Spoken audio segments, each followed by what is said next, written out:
بتكلم على عضو نادي الزمالك، بدل ما انت طالع انت والغندور والدرديري وكل الزملكاوي جمهور الزمالك اللي بيروح يدعم بيراميدز في قلب الاستاد ويشجع بسندوتشات وكوبايه نسكافيه. مفيش مشكله، بس مش واخد بالك ان بيراميدز واخد مكانك.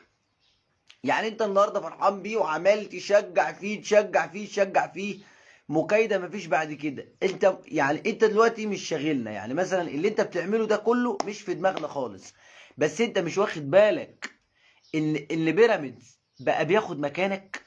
السنه اللي فاتت واخد مكانك في دوري ابطال افريقيا، السنه دي هياخد مكانك في دوري ابطال افريقيا. احلى حاجه هم شغالين وبينتظموا ويركبوا مكانك، وانت حلو ان انت تشجعهم. يعني بيراميدز دلوقتي راكب مكانك وانت عمال تشجع في بيراميدز